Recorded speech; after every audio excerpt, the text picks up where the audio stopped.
All right, what do we got here? Joshua Marshall has been a favorite writer of mine since years ago. Joshua Micah Marshall is his full name. Now he occasionally writes op-ed pieces for publications like The Times or what have you. But he has an idea that Democrats can win this fall in the midterm elections if the Democrats make one key promise. Now, what the Democrats are going to do, and I think we know this, and Marshall points this out, they're going to make November's midterm elections a referendum on Roe v. Wade, the key decision that holds up a woman's right to privacy. And the Supreme Court is going to strike it down probably this month. What is the date today? This is the 8th, Wednesday, June 8th. I would say within another week, the fascist Supreme Court is going to release their ruling that says, okay, girls, that's enough of that shit. No more abortion, no more screwing for fun. Nuh-uh. You think?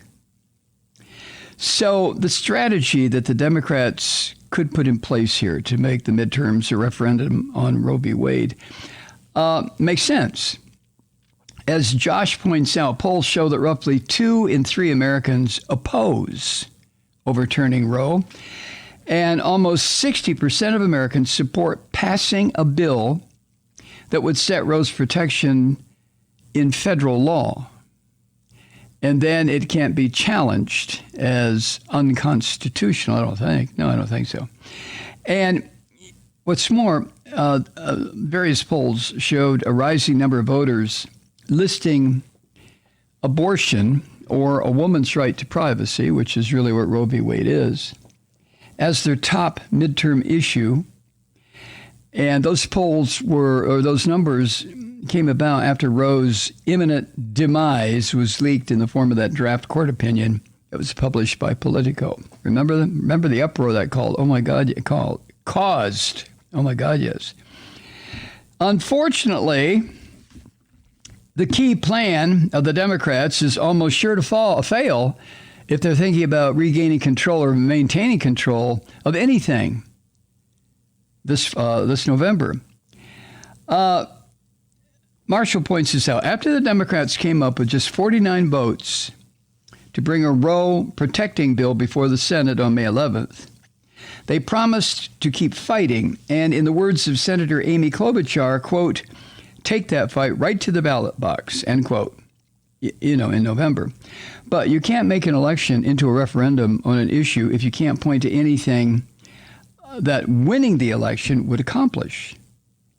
So if the Democrats want to make the 2022 elections this November a referendum on Roe v. Wade, then the Democrats have to put protecting Roe and abortion rights out there on the table.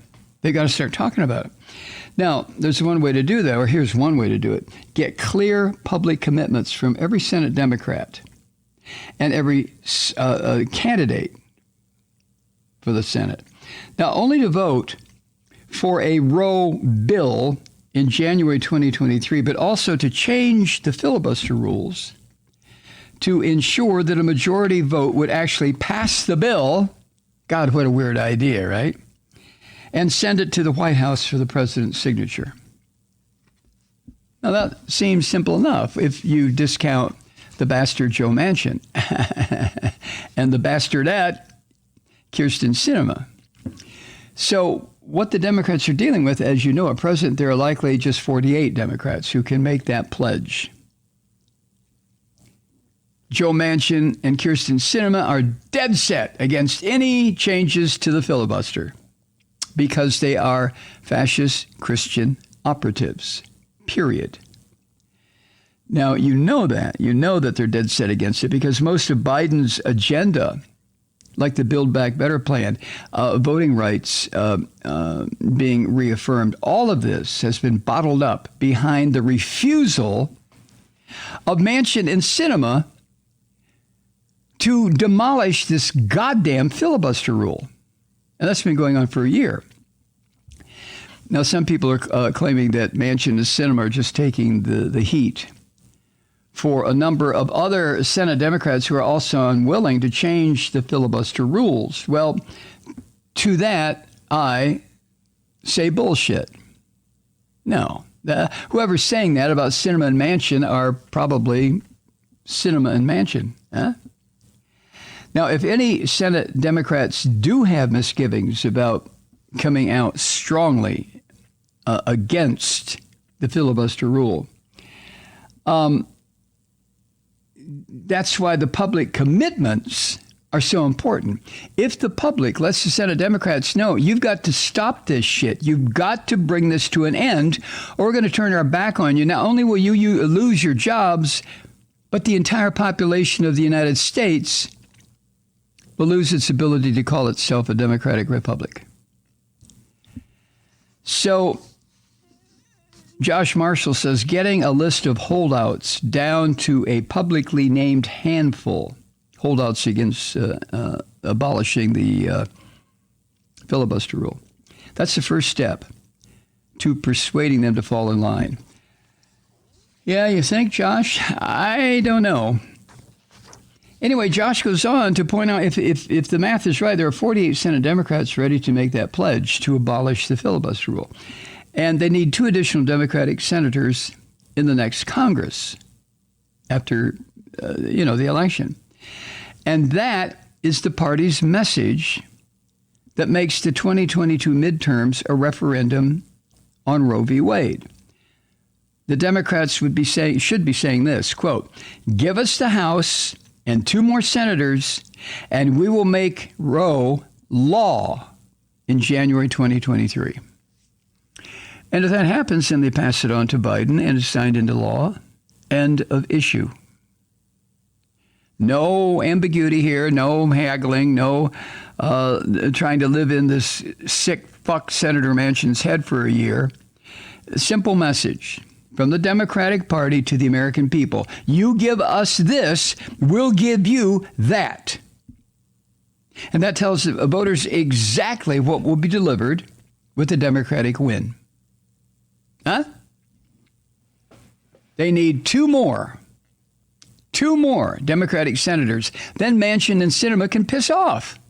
If they want to continue to refuse to remove this filibuster rule, well, screw you. Okay. The Senate Democrats would still have 51 votes with the vice president. So, in other words, tell the voters exactly what will be delivered if the Democrats are able to pull this off in the Senate. And it also defines what constitutes a win. And that is a control of the House, which the Democrats have to maintain, and 2 more Senate seats. Yeah, I know. What have I been talking about for the past 6 months, 8 months? There is no chance of this happening. In my humble opinion, there's no chance of maintaining control of the House of Representatives by the Democratic Party. And there's no chance that not only are the Senate Democrats going to maintain 50 seats, but they're going to add 2. Come on, Josh. I think Josh has dropped his political punditry role and taken on that of a stand-up comedian, perhaps. And I hate saying that because I agree with Josh Marshall. I agree with him 1,000,000,000,000,000,000%.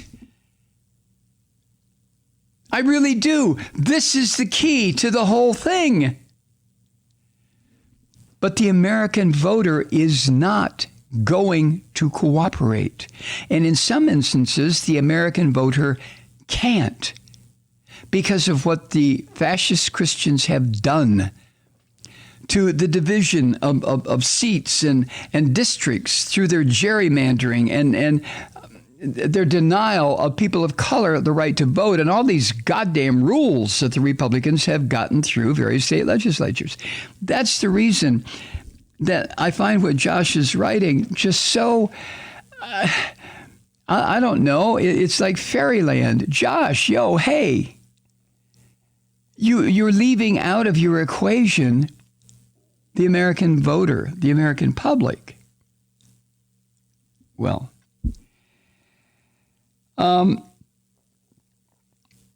So the campaign message should be clear. If you want to protect Roe v. Wade, give us those majorities. That's what the Democratic Party should be saying, should making very clear. And they should say, if this is your passion, if this is the issue that's going to take you to the polls or should take you to polls, passing federal legislation that forever removes Roe v. Wade from the tampering of these Christian nutfucks, if that is what your passion is, here's how you channel that passion into law. Make sure we have the majorities after the November 2022 elections. Very simple. Now, these are the Senate seats that the Democrats need to hold. New Hampshire, Arizona, Georgia, Nevada. And here are the ones that Democrats need to win. Pennsylvania and Wisconsin. And possibly, if I don't know, if some miracle occurs, Ohio, Florida, and North Carolina. I know. But let me just go on. Look, this is Josh Marshall's piece. He wrote it. He wrote it sincerely. I'm trying to share it with you sincerely without being a snarky little asshole like I am so inclined to be at times, because I like Josh Marshall, have for 20 years. He's been a writer, political writer, I think, for 35. But anyway, if the Democrats have those commitments in hand, one question should be on the lips of every Democratic candidate, Marshall writes, and that is, will you make a firm commitment to never vote for a federal law banning abortion nationwide? Banning abortion, because that would be what the Christian fascists would try next. Now, no Republican, no Christian fascist would be able to make that pledge. And the evasions that these scum would come up with wouldn't just make them look ridiculous. That would put squarely on the table, Josh writes, the very real threat that Republicans would enact a nationwide abortion ban as soon as January 2025 if they have the presidency. And that could prove enough to win Senate races in Pennsylvania, Wisconsin, and Ohio. So, I read things like this, I read pieces like this, and I really respect Josh Marshall's political acumen, his understanding of the system.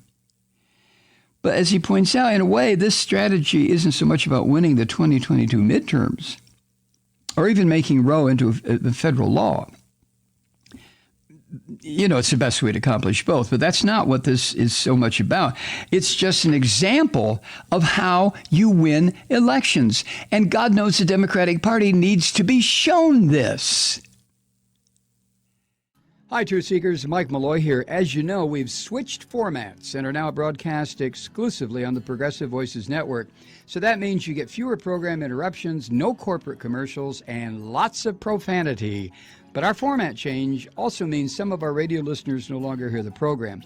It's been a while since I mentioned our podcasts, so you may have forgotten that there is a way to listen to this program anytime you need a good dose of screaming. Visit MikeMalloy.com and subscribe to our podcasts. As a podcast subscriber, you can download the program to your mobile device and take me with you wherever you go. And if you have a friend who needs a dose of truth-seeking, you can give a gift subscription as well. That's MikeMalloy.com, and never miss a minute of the uncensored fun and frivolity.